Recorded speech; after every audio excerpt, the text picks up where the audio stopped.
Hey guys, Marauder here with another collection update. I have everything in front of me that I've bought over the last couple of weeks, months, actually whenever the last one was up to, well, present day. Including a couple things I just got yesterday. So very, very excited to show you some of the games I got. Talk a bit about them and maybe give you guys a couple recommendations along the way. So I think I'll start with what I got for the oldest system, which is the Sega Genesis. I picked up 3 games. The first one being a cartridge of Shaq Fu. Now, I know what a lot of you are thinking. It's one of the worst games ever. Why do you own this? It's nostalgic for me. This was actually a game that my sister owned back when I was a kid, and was actually the reason she bought a Sega Genesis, was because somebody gave her a copy of this game. And I used to think when I was little that this game was awesome. It's not. It's terrible. But I still wanted it back in my collection for at least nostalgic's sake. So, very happy to have this. I do play it a bit. It's fun. Another game I got is Blades of Vengeance. For anybody following my channel, you probably saw a review of this game. Yeah, it's not bad. It requires a lot of rote memorization, but it's fun. And I hope my review kind of showed that it was fun. So, you know, it's not the worst game on the system. It actually has a lot of pluses on it. So, very much enjoy this game. Check it out if you get a chance. I bought this for just a couple of dollars. I think this game was only like $2. So, very happy to have that one. Now, the next Genesis game I got is a bit strange. I got a copy of, what is this? Test Drive the Duel. Which, the only reason this is weird, let me zoom in on this. I paid 99 cents for this game, as it says on the label there. But one thing you'll notice, it actually comes in a cardboard box, which I find very strange. I've never seen a game for the Genesis come in a box like this. So, the box, literally, you pull the top off, and there is the manual with the cartridge underneath it. I think, if I remember right, yep, this is an Accolade cart. Very similar in design to an Electronic Arts game in terms of size. It's a little bit different. Accolade did some interesting games on the Genesis. They did a port of Double Dragon that I own, and I think they also did all the Bubsy games, for those of you who remember Bubsy. I kind of wish I didn't, but oh well. Yeah, it comes in a cardboard box, which, you know, usually they come in like a pull-down sleeve cardboard box or a clamshell, and this one comes in like an actual box. Very strange, but still, 99 cents, fun game. It's a little strange to play now because it's first person, but it's a lot of fun. For my Super Nintendo, I walked into a play-and trade with a friend of mine, and behind the glass they had a stack of game manuals for the Super Nintendo, and the guy wanted $2 a piece. And I'm not one for like digging through to find manuals, but I did see Super Street Fighter on top. So I was very interested in picking that up. However, I settled on actually picking up, because I only had $2 on me, The Legend of Zelda: A Link to the Past manual. This is an absolutely fantastic manual. I do own this game. It is in my collection, but I only own the cart. I didn't actually own the book for it.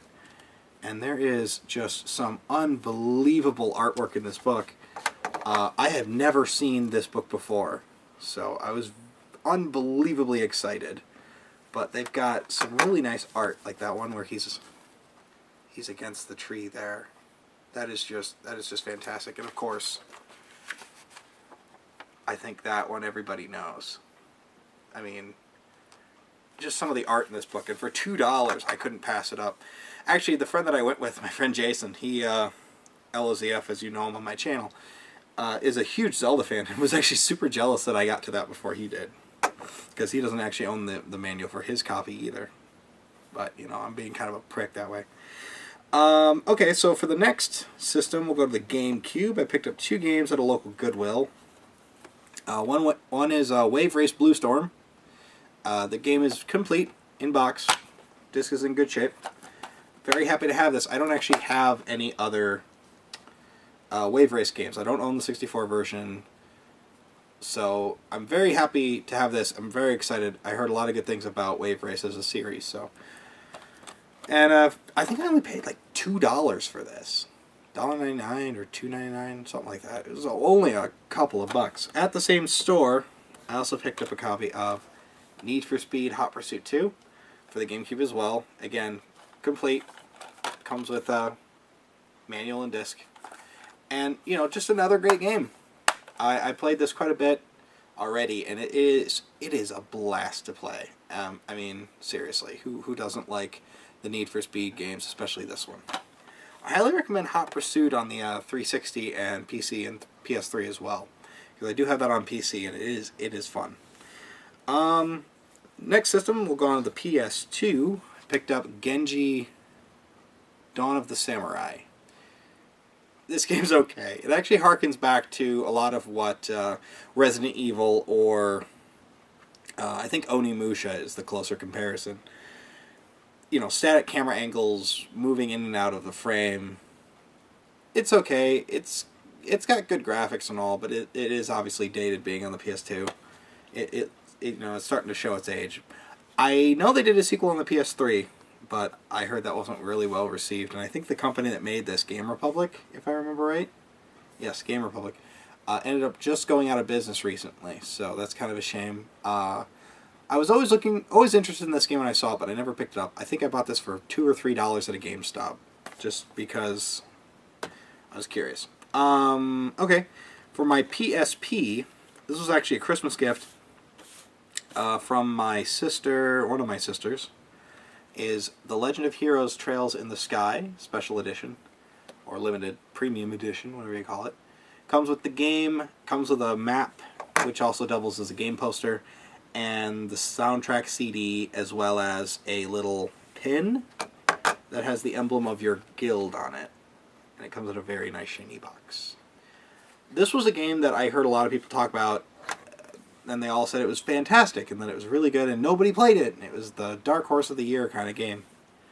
From what I've played so far, it's very interesting. It has, I don't know much about the story, I'm only a couple hours into it, but the combat, I really like the combat. Basically, when you go into a combat mode, you go onto a grid, and, it has that kind of same random encounter thing that most RPGs have, but once you get into the battle screen, it's actually broken up into a grid, and you have to move the characters around the grid and attack within range with your weapons. So certain weapons have different ranges and powers and so forth.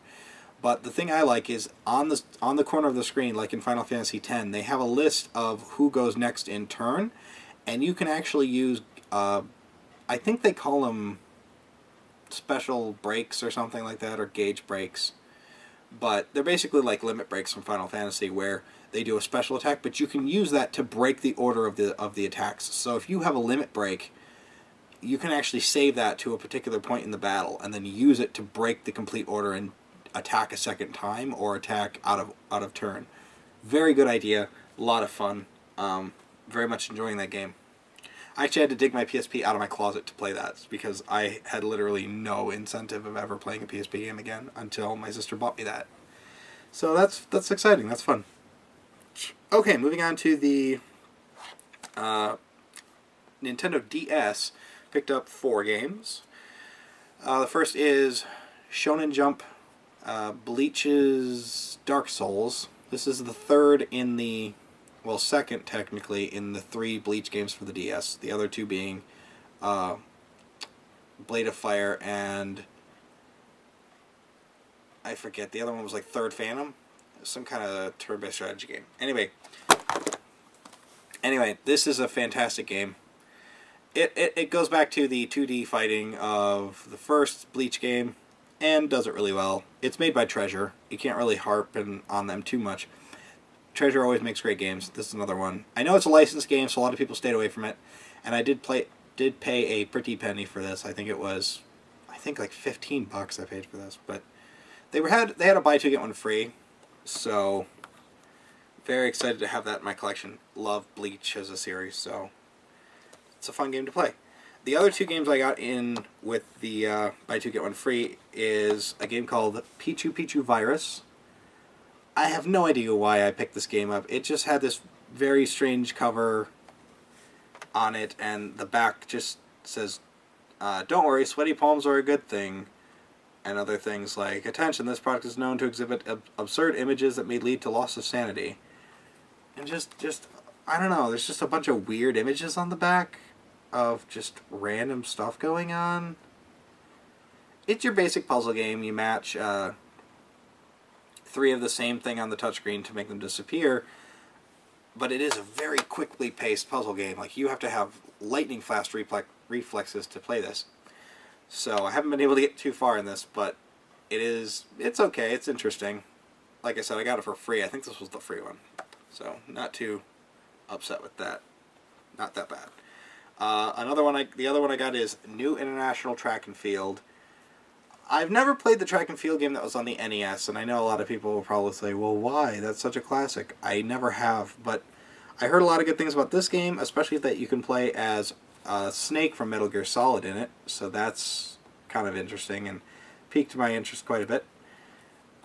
And yeah, I mean, I don't know, it's track and field, so you do a bunch of different events and win, medals and such.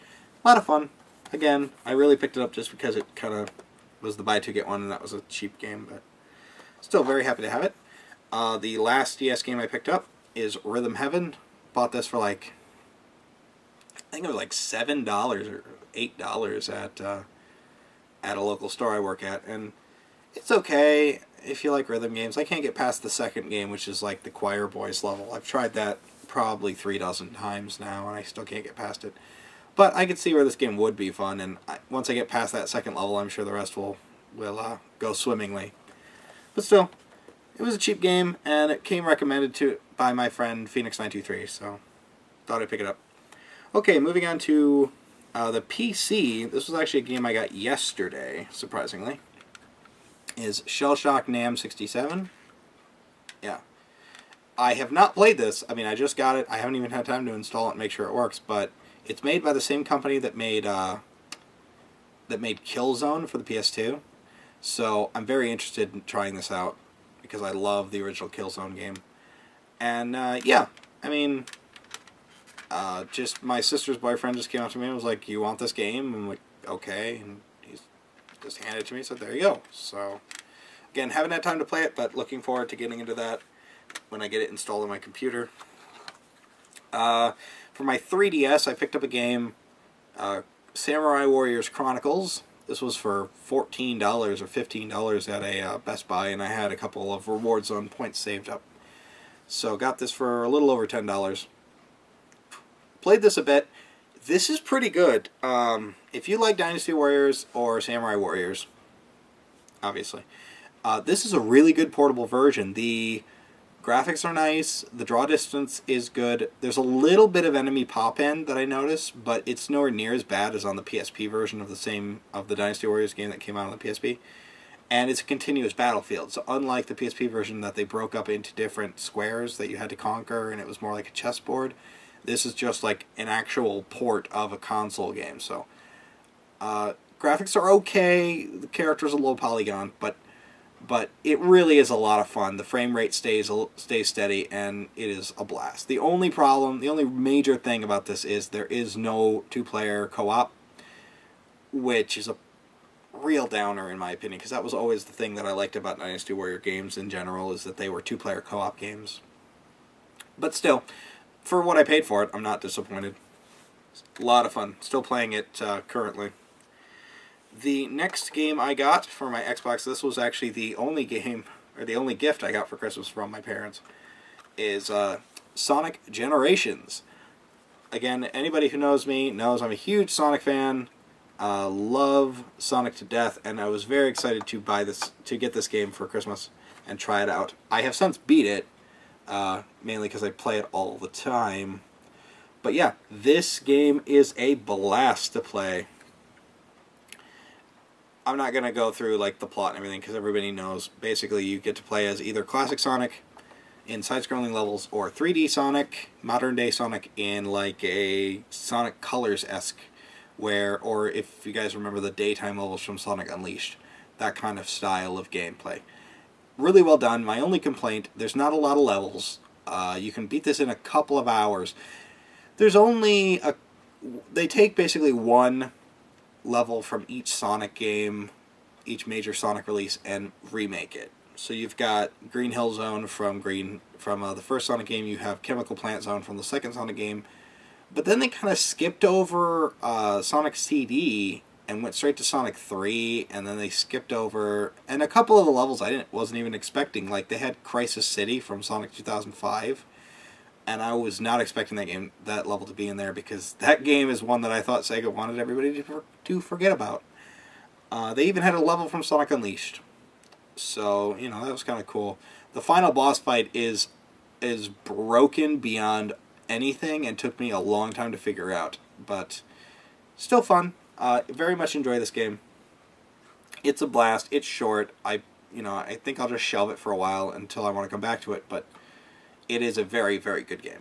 It's also on PC through Steam and on PS3 as well. So play it. I mean, it's one of the better Sonic games to come out in a long time, so that's a good thing.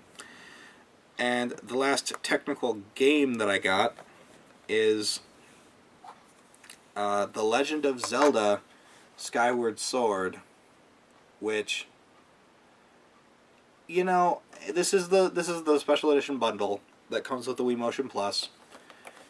And so you open it up, there's the game, a big surprise there, and then here's the Wiimote. I have not used this Wiimote, and I've taken the batteries out of here as well so that they don't leak, but because this is going straight into storage. But the remote, not the game. But they give you a special edition gold Zelda Wiimote. And yeah, it has Wii Motion Plus in it, which you need to play the game with. So that's always good in case you don't have one. I do have two controllers that do have Wii Motion Plus in them, so I don't really need this one.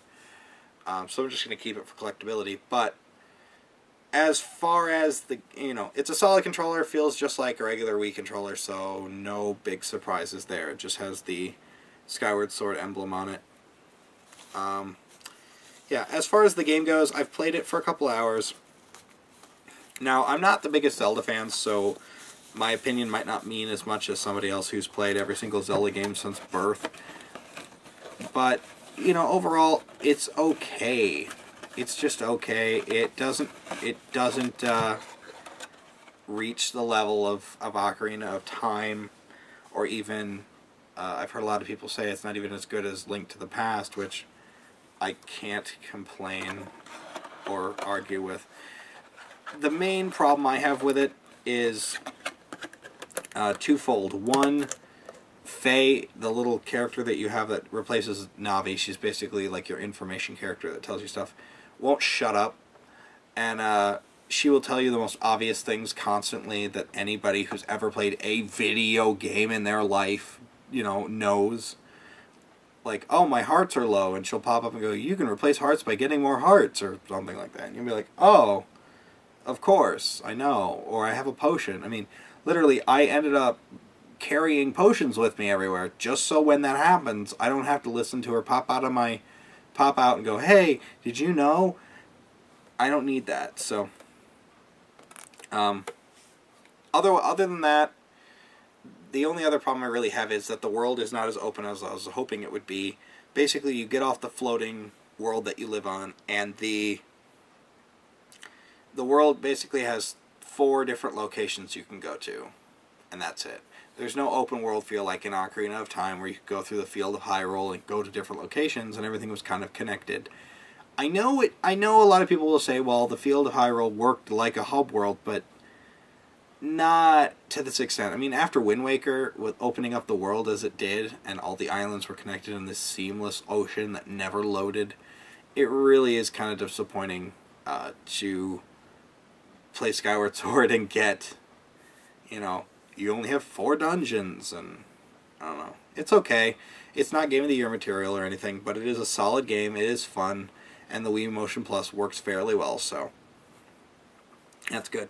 And the last thing that I have is in this box, which I will show you. It is, from Club Nintendo, the Game & Watch ball game.